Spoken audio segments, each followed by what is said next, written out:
Bienvenue sur la chaîne Philono. On va commencer directement avec cette pensée de Bediüzzaman Said Nursi qui date des années 1920. Elle est vraiment au cœur de tout ce qu'on va voir aujourd'hui. Elle nous dit que la vraie différence, au fond, ce n'est pas la quantité d'informations qu'on accumule, mais plutôt la manière dont on regarde les choses. Autrement dit, la vraie compréhension, ce serait avant tout une question de perspective. Aujourd'hui, on va donc explorer deux façons radicalement différentes de percevoir le même monde, en s'inspirant de ces idées.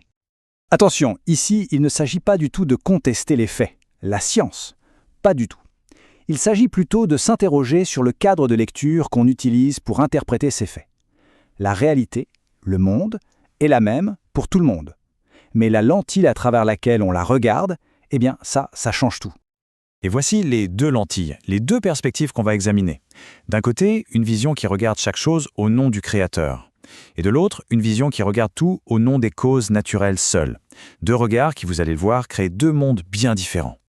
Allez, plongeons dans la première perspective. Celle qui voit l'univers un peu comme l'œuvre d'un artiste, ou comme le livre d'un grand auteur. L'analogie est parfaite. Quand on est face à la Joconde, personne ne se dit « Tiens, c'est juste un assemblage de pigments sur une toile ». Non, bien sûr que non. On y voit la main de l'artiste, son intention, son génie. Ce regard, il connecte l'œuvre à son créateur. Et c'est ça qui lui donne toute sa profondeur, tout son sens. C'est ça, finalement, voir au nom du Créateur. C'est un processus d'attribution. Chaque chose qu'on observe, que ce soit une fleur ou une galaxie, ne s'arrête pas à ce qu'elle est matériellement. Elle devient une sorte de fenêtre, un message à déchiffrer qui nous renvoie à son auteur. Si on voulait une métaphore un peu plus moderne, on pourrait dire que l'univers, vu comme ça, c'est un immense QR code. Un QR code, si on le regarde à l'œil nu, c'est juste un assemblage de carrés noirs et blancs. Ça n'a pas vraiment de sens en soi. Mais si on sort son téléphone et qu'on utilise la bonne application pour le scanner, tout d'un coup, ce code révèle un message, une information, un lien. De la même manière, cette perspective de la foi agirait comme une application qui permet de scanner le monde pour révéler le sens profond qui se cache derrière les apparences. Et voilà un exemple très concret. La science nous dit qu'un nuage, c'est de la vapeur d'eau. C'est un fait. Cette perspective ne nie absolument pas ce fait, mais elle l'enrichit. Le nuage devient alors plus que de la vapeur d'eau. Il devient porteur d'une intention, d'un but, c'est un acte de miséricorde pour venir abreuver la terre. Le comment scientifique est complété par un pourquoi qui donne du sens. Bon, maintenant, changeons complètement de perspective. Passons au regard opposé, celui qui se focalise uniquement sur les mécanismes, sur les causes apparentes. Là, on est dans la vision qu'on pourrait qualifier de matérialiste. Le monde est une immense chaîne de causes et de conséquences, et c'est tout, il n'y a rien derrière. L'explication du comment les choses fonctionnent est considérée comme la réponse finale. Le comment a complètement remplacé le pourquoi. Prenons un exemple tout simple, la fabrication du pain. Le processus est logique. C'est une chaîne de causes et d'effets. Chaque étape mène mécaniquement à la suivante. C'est une description parfaitement exacte du processus. Et voilà la question qui vient tout bousculer. Dire que c'est le four qui a fait le pain, c'est une simplification qui oublie l'essentiel, non ? On oublie le boulanger qui a pétri la pâte, on oublie le meunier, l'agriculteur, et en fin de compte, on oublie la puissance originelle qui a permis au blé de pousser. S'arrêter aux causes immédiates, c'est peut-être manquer le plus important. Et c'est exactement ce que Nursi appelle l'ignorance sophistiquée. C'est un paradoxe fascinant quand on y pense.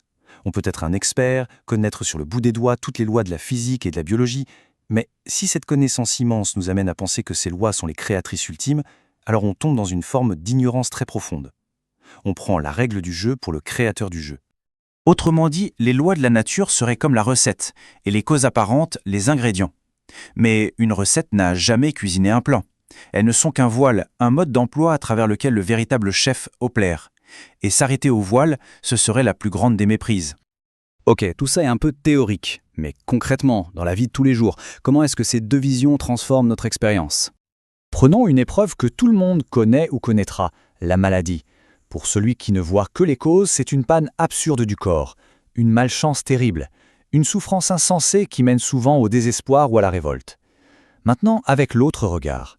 Attention, la douleur est la même, elle est bien réelle, mais elle change de nature. Elle peut être vue comme une épreuve qui enseigne la patience, comme un processus de purification. La souffrance n'est plus absurde, elle a un sens. Et ça nous amène à un autre paradoxe, encore plus troublant. C'est que notre plus grand don, notre intelligence, peut en fait se retourner contre nous. Notre intelligence nous rend lucides sur notre propre finitude, sur notre propre mort. Si on est convaincu qu'après, c'est le néant absolu, alors cette même intelligence devient un outil de torture. Elle nous force à contempler le vide. Et toute notre connaissance du comment le monde fonctionne n'apporte aucune consolation. Au contraire, elle ne fait qu'amplifier ce sentiment d'absurdité. On arrive donc à la fin de cette exploration. On a vu qu'il y a bien deux chemins, deux fenêtres qui donnent sur le même monde. Le point le plus important, c'est que l'univers, lui, reste le même. Ce qui change, c'est notre interprétation. Une fenêtre semble ouvrir sur le sens et la paix, tandis que l'autre ouvre sur le chaos et l'absurdité. Le choix de la fenêtre à travers laquelle on décide de regarder est peut-être le choix le plus fondamental d'une vie.